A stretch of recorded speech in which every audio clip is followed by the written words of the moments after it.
irmãos, sou o pastor Marcos André e esse é o nosso canal Clube da Teologia, canal de estudos da Palavra de Deus. E vamos aqui a mais um vídeo para a Escola Bíblica Dominical, um vídeo de apoio à nossa pré-aula para a lição de número 9 da revista da editora Betel, tá bom? Vamos então a esse vídeo aqui, e essa lição está muito boa, muito interessante. O tema da lição é Esaú, as bênçãos da promessa por um prato de lentilhas. Esse é o tema da lição de número 9 da editora Betel. Vamos aqui então ao texto áureo da lição, que está em Mateus 6,33, e ele diz assim, ó: mas buscai primeiro o reino de Deus e a sua justiça, e todas estas coisas vos serão acrescentadas. Mateus 6,33, esse é o texto áureo. E a verdade aplicada, ela diz assim, ó: não podemos trocar os preciosos banquetes de Deus pelas migalhas deste mundo. Você já percebe que a lição está ótima, né? Então vamos entrar aqui nessa lição. Vou fazer um vídeo curto, não é rápido, não é longo, é um vídeo curto, mas com bastante informação para você, professor, ministrar sua aula. E você que é aluno poder assistir uma aula já embasado, já tendo uma ciência do que vai ser falado. Vamos aqui na introdução, então, nesse primeiro parágrafo, diz assim, ó: nem sempre compreendemos os caminhos de Deus no cumprimento de suas promessas. Então aqui a gente já observa, né, nessa introdução, que às vezes Deus faz coisas e a gente não compreende por que Deus está fazendo. E ele, no Antigo Testamento, ele sempre fez isso. Né? Ele, antes da pessoa entender o porquê que Deus estava fazendo, ele mandava fazer uma coisa, mandava fazer isso, mandava fazer aquilo, e a pessoa ia entendendo ao longo do caminho. Deus não dava uma explicação de imediato. E a questão é, por que Deus fazia isso? Tá? A resposta é bem simples sobre isso. É para Deus salientar em nós, o desejo do Senhor é salientar no ser humano a confiança. Tá? O ser humano, ele fazer as coisas por confiança em Deus. E não por compreensão, não, porque eu estou entendendo tudo que Deus está querendo. Não é bem assim. Deus quer que primeiro tenhamos confiança.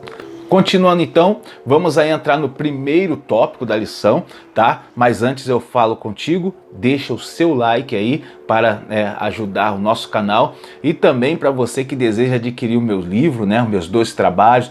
O primeiro livro foi O Maior Milagre de Jesus e o segundo livro é Livro das Obras Contexto. Está aí na sua tela para você quiser adquirir, está à venda em todas as livrarias online. Na descrição do vídeo vai ficar um link para você adquirir esse trabalho. Vamos então aí continuando a nossa lição. Primeiro tópico, e o tema do tópico é as bênçãos da primogenitura. Vamos ver aqui no primeiro subtópico, 1.1, bênção de prosperidade, bênçãos de prosperidade. Então o primeiro tópico vai falar, né, das bênçãos que estão inseridas na primogenitura. E a primeira aqui é a bênção da prosperidade. Vamos ler aqui esse primeiro parágrafo, diz assim, ó: um dos direitos de primogenitura era o de receber o dobro da herança da família na morte do pai. Tá lá em Deuteronômio 21:17. Aqui é o seguinte, aqui fala nesse parágrafo o seguinte, ó: um dos temas do Velho Testamento era que o filho mais velho podia ser substituído por um filho mais novo em circunstâncias especiais. O que está falando aqui, o comentarista usa até uma passagem aqui da Bíblia Thompson, né, acerca desse, um comentário da Bíblia Thompson. Aqui é o seguinte: em algumas exceções, Deus substituía, ele concedia a bênção ao mais novo. Aqui tem mencionado algumas, né? Como é o caso de Esaú e Jacó, Ismael e Isaac, Efraim e Manassés, o caso de Davi, está relatado na lição. E a gente vai ver o porquê dessas exceções, né? O meu comentário é o seguinte: por que Deus abre algumas exceções, abençoando o mais novo em detrimento do mais velho? Sempre o objetivo disso era abençoar o povo, né? Para que aquela bênção não viesse a prejudicar a nação. Eu vou mostrar isso aqui agora no próximo parágrafo, a gente vai falar disso daqui, nesses casos específicos. Ou seja, Deus ele abria uma exceção à regra, à lei, né? A norma geral colocada, ele abriu uma exceção para que o povo não fosse prejudicado. Ainda hoje, Deus faz dessa forma, né? Abre algumas exceções para a bênção da obra de Deus, para por causa das almas, não é verdade? Bom, vamos no próximo parágrafo, diz assim, ó. Naqueles exemplos do Velho Testamento em que um filho mais novo era escolhido em lugar do primogênito, fica claro o fato de que a escolha divina fora completamente imerecida. Aqui o comentarista está fazendo menção da graça. Obviamente, né, a graça está presente em todas as escolhas divinas, mas eu quero trazer algo a mais aqui. Havia um motivo, uma explicação em cada escolha, né? A única que eu não encontrei aqui uma explicação imediata foi no caso de Manassés e Efraim. Mas nas outras escolhas em que Deus ele escolhe o mais novo em detrimento do mais velho, havia umas explicações. Vamos falar de algumas aqui rápida, né? A primeira aqui, Esaú e Jacó. A gente vai ver que Esaú menosprezava as bênçãos, como a lição vai tratar aqui agora, né? No caso de Ismael e Isaac, a gente vai ver que Ismael, ele não era o filho da promessa, Isaac era o filho da promessa. A promessa que Deus fez para Abraão, tá? Era da semente de Abraão com Sara. E aí, né, ocorre aquela situação toda com a escrava Agar, né? Tudo aquilo ali, a gente vai ver que Ismael não era o filho da promessa. Tá? Vamos lá, e também no caso de Davi e seus irmãos, a bênção vai para Davi, porque Davi, ele tinha um coração segundo o coração de Deus, tá? Deus rejeitou Eliabe, rejeitou os irmãos de Davi, mas a Davi não, Deus escolheu Davi por causa do coração de Davi, tá bom? Então a gente vai ver que tem alguns requisitos ali, alguns motivos, né? Vamos para o segundo subtópico aí, 1.2, bênçãos de autoridade. Bom, vamos lá. Ó, o primeiro parágrafo diz assim, ó. Isso dava ao filho primogênito, além de grande honra, o poder de decidir o destino da tribo como local de moradia, acordos e etc. Né? A gente vai ver que o primogênito ele tinha um prestígio ali, né? Ele exerceria a autoridade sobre o clã, sobre a tribo. E aí a gente vai ver que quem tinha essas habilidades para exercer autoridade era exatamente Esaú. Né? A gente vai ver que Esaú ele tinha os requisitos para isso. Mas o interessante é que Esaú não tinha o principal requisito, tá? Ele não tinha o principal requisito. E aqui eu até coloco aqui no meu subsídio, que está lá no meu blog, no Clube da Teologia, convém perguntar assim, qual seria o requisito que faltou a Esaú, tá? Você pode deixar para responder isso aí no final, você, professor, passa para os alunos, né? E que eles respondam no final, tá? Mas, ou você pode já responder agora com eles, tá? O requisito que faltou para Esaú foi exatamente de valorizar as coisas sagradas. Esaú, ele não valorizava as coisas sagradas, nem valorizou a promessa de Deus, tá? Esse aí foi o principal requisito que faltou a ele, tá bom? Vamos lá, no próximo parágrafo ele diz assim, ó. Mas sua necessidade de satisfação imediata parece tê-lo deixado indiferente a estes privilégios, tá? Então aqui a gente vai ver que Esaú, claro que o comentarista está falando da ocasião da venda do direito à primogenitura, tá bom? Ali foi a necessidade imediata dele, né, relacionado ao desejo, né, ali de se alimentar, tá bom? E aí ele vai e troca, né? Ele vende o direito de primogenitura. Essa lição propõe assim para que a gente reflita sobre isso, tá? Para que a gente não troque as bênçãos de Deus por necessidades imediatas, fisiológicas ou necessidade coisas passageiras desse mundo. Terceiro subtópico, 1.3. O tema do subtópico é bênçãos de representatividade. Muito interessante isso daqui, ó. Olha o que diz o primeiro parágrafo. Em se tratando dos patriarcas de Deus, havia um elemento extra nos direitos de primogenitura. O primogênito teria também o privilégio de ser portador das promessas patriarcais. Quais eram as promessas patriarcais?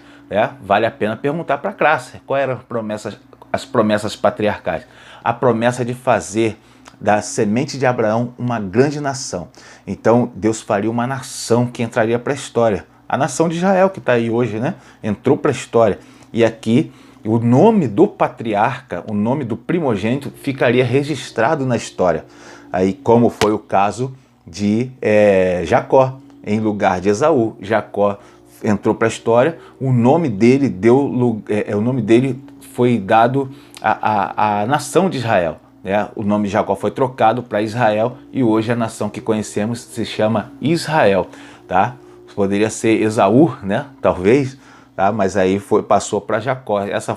Essa era um algo a mais que tinha ali naquela bênção de primogenitura. Tá? A gente vai ver que, aqui deixa eu ler o próximo parágrafo, diz assim, ó, as bênçãos e promessas que Deus fez inicialmente a Abraão seguiram os primogênitos futuros, conforme temos visto. Tá? Então as bênçãos foram colocadas a Abraão, a Isaac e ao próximo que seria Esaú, mas passou para Jacó. Tá bom? Mas por que? O que tinha naqueles patriarcas que faltou em Esaú? Pensa um pouquinho. Tá? A gente vai ver que Abraão era homem de oração, falava com Deus e ele sacrificava. A gente vai ver que Isaac era homem de oração. Quando ele vem para receber Rebeca, ele estava no campo orando. Tá? E ele sempre fazia oração, fazia votos com Deus. E ele sacrificava também. Mas a gente não vê isso em Esaú. A gente vê inclusive em Jacó. Jacó fez um voto com o Senhor quando ele estava indo para a casa de Labão. Então a gente não vê essas qualidades em Esaú. Aí a gente entende o que faltava, né, em Esaú. Continuando então, o próximo tópico é o desprezo às bênçãos da primogenitura. Esse é o próximo tópico. E o primeiro subtópico, 2.1, ele diz assim, ó, desejou um prato imediato a um banquete futuro. Tá? Isso aqui, vou ler o primeiro parágrafo.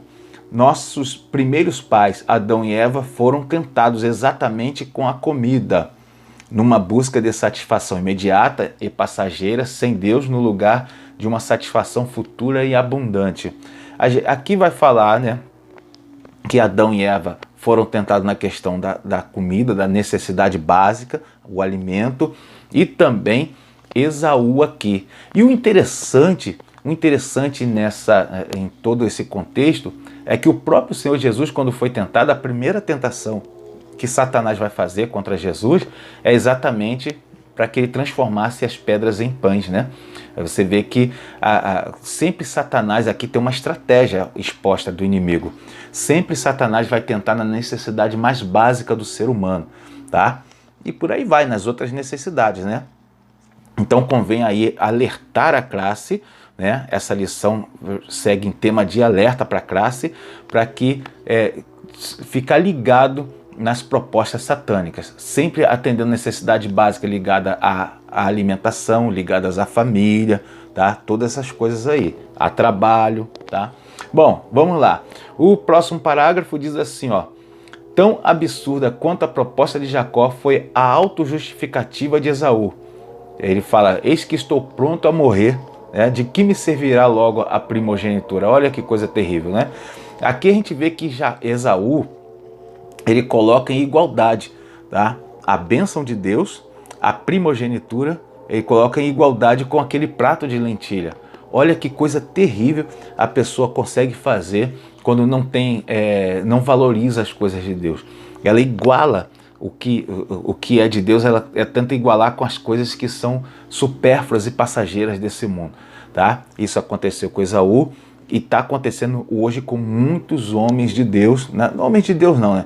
Homens que estão na igreja, mas na verdade, pessoas que estão na igreja, mas na verdade não são servos de Cristo, tá bom? Continuando então, 2.2, o tema desse subtópico é preferiu o que é escasso ao que é abundante. Vamos lá, no primeiro parágrafo diz assim, ó, Jacó revela o interesse pelas coisas sagradas que o seu irmão Esaú não tinha. Isso com certeza é valorizado por Deus.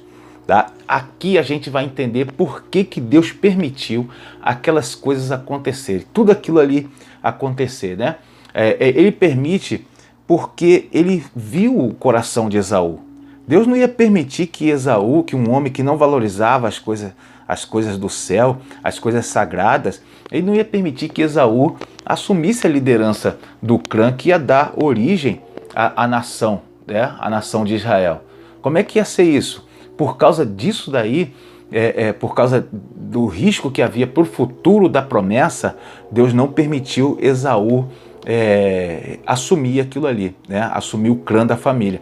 E exatamente, Jacó, ele buscou algo certo, correto, ele valorizou, isso foi levado em conta, porém ele tomou o caminho errado, né? A gente vai ver isso aqui no último parágrafo, ele toma o caminho errado. Vamos lá, no último parágrafo diz assim, ó: deseje o que Jacó desejou, mas não tome caminhos como os dele. Tá? Isso aqui ele está se referindo ao desejo de uma ascensão, né, diante do eclesiástica, né, um lugar mais elevado. Não há problema nenhum em desejar isso. O que não pode é tomar um caminho errado. O caminho de Jacó, ele enganou seu pai Isaac, tá? E aí, isso aí foi o erro dele, tá bom? Então tem que tomar muito cuidado com isso. Por que isso aqui é importante? Hoje em dia, o meio gospel, ele tá assim, muitas pessoas veem o sucesso na obra de Deus como o final, a coisa final, né? O objetivo final da mensagem. E não é essa. O objetivo da mensagem do Evangelho é alcançarmos o céu, ganharmos almas para o céu, e não obter o sucesso pessoal na obra, tá?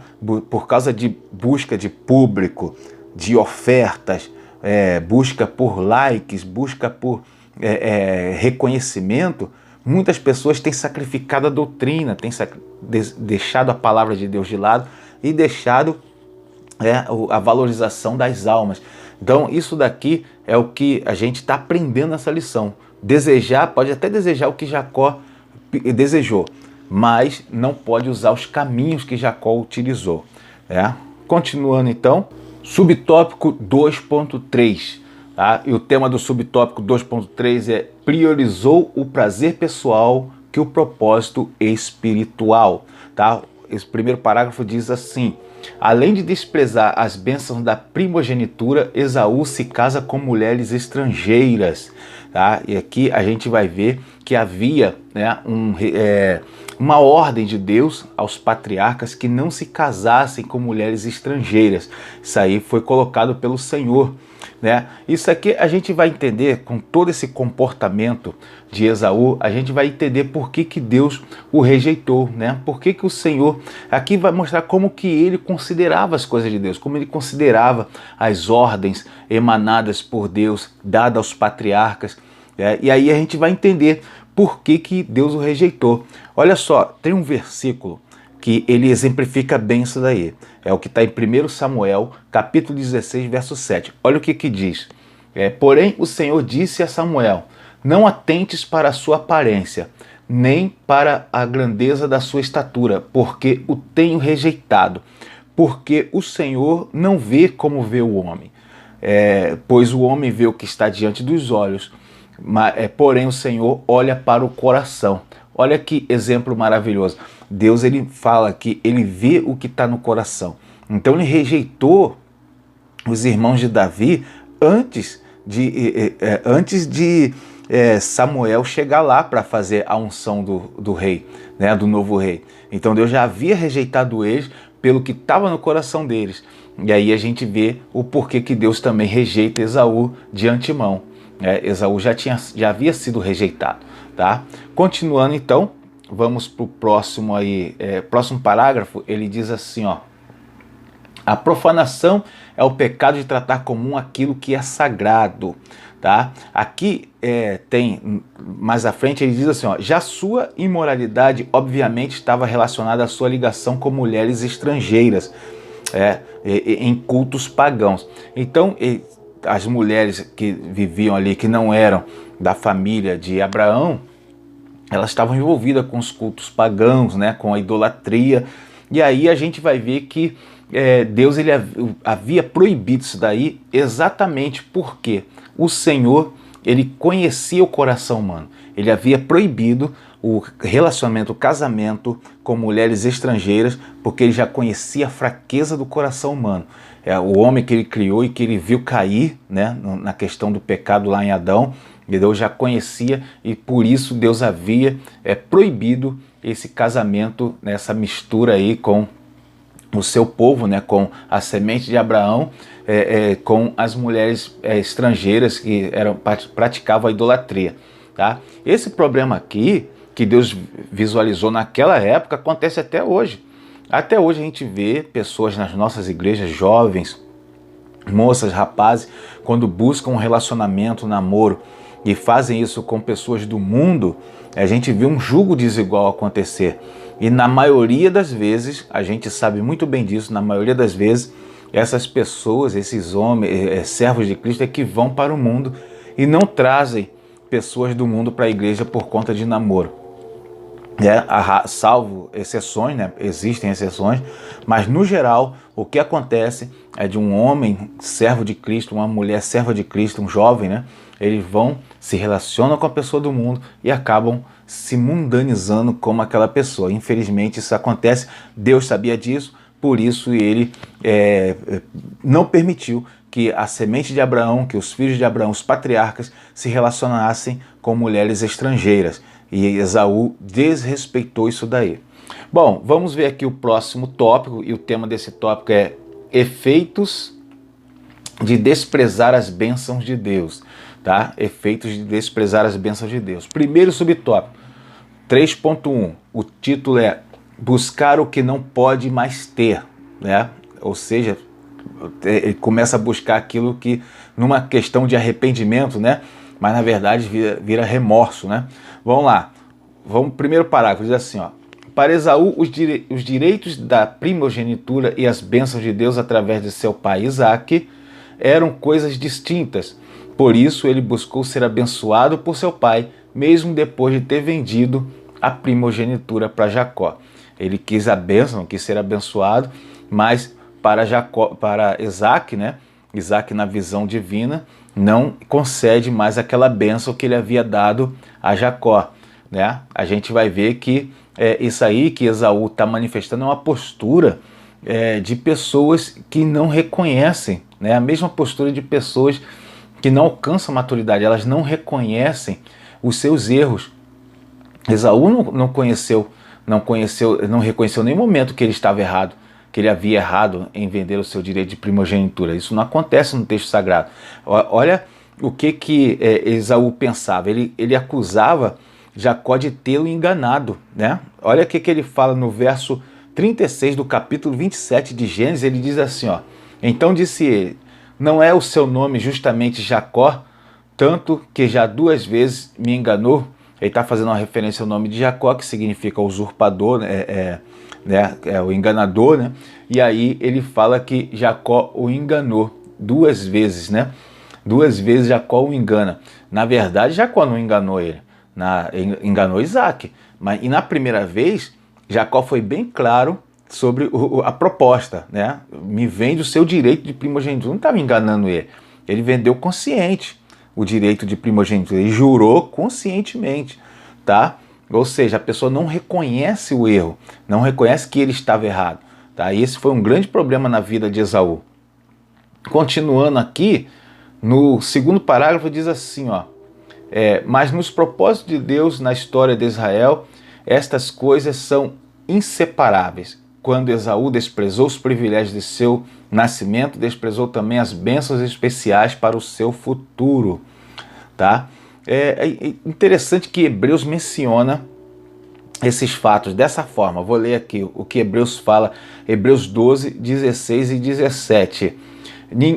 E ninguém seja devasso ou profano como Esaú, que por uma refeição vendeu o seu direito de primogenitura. Olha aqui que diz agora o texto de Hebreus: porque bem sabeis que, querendo ele ainda depois herdar a bênção, foi rejeitado porque não achou lugar de arrependimento. Então Hebreus demonstra que ele não se arrependeu. Ele não se arrependeu, ele não demonstrou arrependimento, tá? Ele alimentou o ódio contra Jacó, mas nenhuma vez ele fala, eu errei, meu pai. Nenhuma vez ele fala isso com Isaque. infelizmente, né? Bom, meus irmãos, o subtópico 3.2 eu vou pular porque ele conta mais história, né? Eu recomendo você, professor, de repente, para angariar tempo aí, você possa pular esse subtópico também. O subtópico 3.3, ele vai falar assim, ó, uma mágoa interior. E aqui, no final desse subtópico, tem uma lição muito legal para a gente aplicar nos nossos dias. Bom, o primeiro parágrafo diz assim, ó, Esaú bradou, chorou, passou a sentir ódio por Jacó e planejou matar seu irmão após a morte de seu pai Isaque. Matando Jacó, Esaú recuperaria os direitos civis, né, da primogenitura. Isso aqui é uma realidade. A gente vai ver que Esaú ele tentou matar Jacó, mas só que aí a gente nota o seguinte, ele não tentou matar Jacó por causa do ódio que estava sentindo. Ao que parece, é uma ideia do comentarista, a Bíblia não fala exatamente isso, mas é uma ideia que é bem coerente. Ele tenta, ele talvez conseguisse com aquilo herdar o seu direito à primogenitura, o seu direito civil que havia, segundo ele, havia sido enganado, né? Havia sido tomado dele, uma coisa que ele havia desprezado. E aí a gente vai ver que ele tinha, na verdade, no coração dele uma certa maldade, né? E não somente ele estava com ódio, aquilo não era fruto do ódio, era uma estratégia, havia ali uma maldade, tá? Então a gente vai ver que Esaú alimenta o ódio no seu coração, mas também tem um desejo malicioso de recuperar a primogenitura. E aí cada vez mais a gente entende o caráter de Esaú e vai entender por que Deus o rejeitou, né? Continuando então, o último parágrafo ele diz assim, aqui é muito interessante para nós, ó. Esaú segue por anos profundamente magoado com seu irmão, vindo a se reconciliar muito tempo depois, mas isso só aconteceu por iniciativa humilde de Jacó. Isso aí é lá em Gênesis 32, verso 3, aonde Jacó vai bolar uma estratégia. Ele sempre foi muito inteligente e sempre elaborou estratégias na sua vida, e aqui também ele vai fazer uma estratégia para conseguir o perdão de seu irmão. Essa estratégia que Jacó vai fazer é carregado de humildade, porque Jacó já havia tido um encontro com Deus ali em Peniel, né? Após atravessar o Val de Jaboque, ele vai ter um encontro com Deus, vai lutar com um anjo, o nome dele vai ser trocado para Israel, e ali ele passa, em seguida, vai planejar o seu encontro com o seu irmão, e aí é onde ele usa uma estratégia, né? Envia presentes para o seu irmão em gado, né? Ali essa estratégia, com essa estratégia ele vai quebrantar o coração de Esaú, e aí vai haver com eles reconciliação. E a gente nota com isso um grande ensinamento, que aquele que se julga, mesmo que se julgue certo, mas aquele que conhece a Deus, que já teve um encontro com Deus, a esse cabe o dever da iniciativa de buscar a reconciliação com o seu próximo, tá? Porque toda vez que a gente alimenta um ódio no coração, um rancor, uma mágoa do passado, isso aí vai corroer a nossa vida e nunca vamos ser uns servos de Cristo de acordo com o que a palavra nos ensina. Vamos ser sempre um servo mais ou menos, sempre com um problema espiritual. Mas quando você que conheceu, que teve um encontro com Jesus, quando você teve de fato um encontro, você toma a iniciativa da reconciliação. E a reconciliação só se consegue se nós nos portarmos de forma humilde para com o nosso próximo. Amém? Então esse aqui é um ensinamento importante. Meus irmãos, essa aqui é a lição de número 9, tá? Uma lição que traz riquezas para a nossa vida, tá? A revista, o comentarista chega a deixar para a gente isso, né? Que a vida dos patriarcas, está aí na conclusão, a vida dos patriarcas sempre nos traz grandes ensinamentos. Amém? Desejo a você uma boa aula, não se esqueça de deixar o seu like aí no vídeo, tá? Deixa um comentário aí, ajude aí a compartilhar esse material, tá bom? Vamos cada vez tentando melhorar aqui. Uma boa aula para você em nome de Jesus.